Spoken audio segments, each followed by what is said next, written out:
Assalamualaikum warahmatullahi wabarakatuh. Saya Suprayitno, CGP Angkatan 7 kelas 38D dari SMK Negeri 55 Jakarta, ingin menyampaikan kesimpulan dan refleksi pengetahuan dan pengalaman yang dipelajari dari pemikiran Ki Hajar Dewantara. Kesimpulan dari pemikiran Ki Hajar Dewantara, pendidikan dan pengajaran menurut Ki Hajar Dewantara atau KHD adalah usaha persiapan dan persediaan untuk segala kepentingan hidup manusia, baik dalam hidup bermasyarakat maupun hidup berbudaya dalam arti seluas-luasnya. Dasar-dasar pendidikan Ki Hajar Dewantara yang pertama adalah menuntun. Pendidik itu hanya dapat menuntun tumbuh atau hidupnya kekuatan kodrat yang ada pada anak-anak, agar dapat memperbaiki lakunya, hidup, dan tumbuhnya kekuatan kodrat anak. Dasar-dasar pendidikan Ki Hajar Dewantara yang kedua adalah pendidik sebagai petani. Pendidik diibaratkan sebagai petani dan anak-anak sebagai benih yang disemai dan ditanam oleh petani. Benih akan tumbuh dengan baik jika petani dapat mengelolanya dengan baik. Dasar-dasar pendidikan Ki Hajar Dewantara yang ketiga adalah budi pekerti. Budi pekerti merupakan perpaduan antara gerak dan pikiran, perasaan, dan kehendak sehingga menimbulkan tenaga. Budi pekerti merupakan perpaduan cipta atau kognitif, karsa atau afektif, sehingga menciptakan karya atau psikomotor.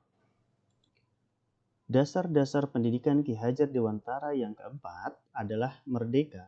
Manusia merdeka adalah manusia yang hidupnya lahir dan batinnya tidak tergantung kepada orang lain, akan tetapi bersandar atas kekuatan sendiri. Dasar-dasar pendidikan Ki Hajar Dewantara yang kelima adalah bermain. Bermain adalah salah satu kodrat anak. Pikiran, perasaan, kemauan, tenaga, atau cipta, rasa, karsa atau karya, dan pekerti sudah ada pada diri anak. Permainan anak dapat menjadi bagian pembelajaran di sekolah. Dasar-dasar pendidikan Ki Hajar Dewantara yang keenam adalah berpusat pada murid. Berpusat pada murid memiliki arti guru dan murid berkolaborasi untuk menggali dan mengembangkan potensi murid. Dasar-dasar pendidikan Ki Hajar Dewantara yang terakhir yaitu anak bukan tabula rasa. Anak bukan kertas kosong yang bisa digambar sesuai keinginan orang dewasa. Proses pembelajaran dan pembiasaan yang mencerminkan pemikiran Ki Hajar Dewantara di SMK Negeri 55 Jakarta antara lain, pertama, menerapkan 5S. Senyum, salam, sapa, sopan, dan santun saat kedatangan siswa. Kemudian yang kedua, membaca atau tadarus Al-Quran dan ceramah agama oleh siswa setiap pagi hari. Yang ketiga, mengucapkan salam dan doa sebelum mulai pembelajaran. Yang keempat, melaksanakan kegiatan ekstrakurikuler setiap hari sesuai dengan jadwal.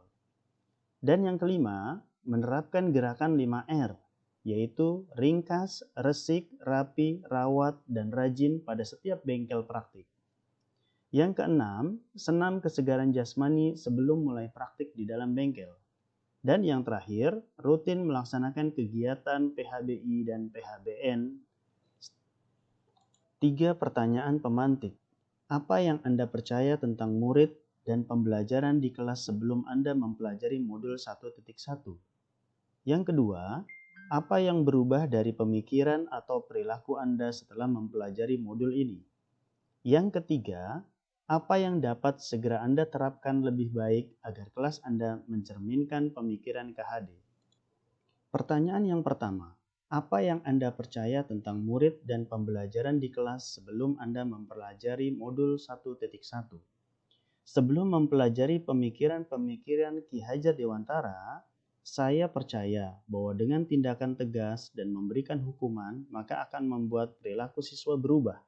Saya pun berpikir bahwa anak lahir tidak memiliki kekuatan kodrat, sehingga diberikan tindakan yang sama untuk semua siswa. Metode pembelajaran yang saya lakukan tidak bersifat among. saya masih berpikir anak sebagai kertas kosong yang bisa digambar sesuai dengan keinginan gurunya. Pertanyaan yang kedua, apa yang berubah dari pemikiran atau perilaku Anda setelah mempelajari modul ini?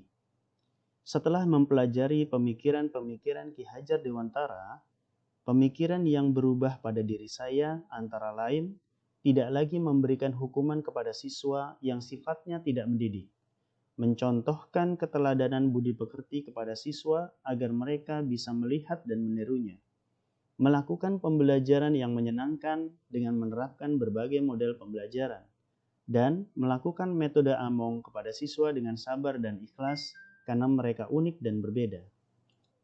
Pertanyaan yang ketiga, apa yang dapat segera Anda terapkan lebih baik agar kelas Anda mencerminkan pemikiran KHD?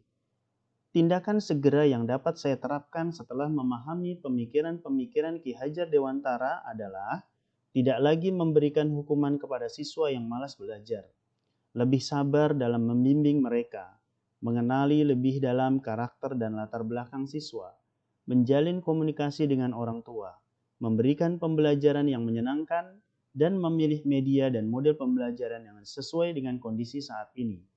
Contohnya adalah menonton film, menggunakan video interaktif, belajar sambil bermain, dan memberikan tugas berbentuk proyek. Demikian kesimpulan dan refleksi yang bisa saya berikan tentang pemikiran Ki Hajar Dewantara. Semoga bermanfaat. Salam dan bahagia untuk guru penggerak. Terima kasih. Assalamualaikum warahmatullahi wabarakatuh.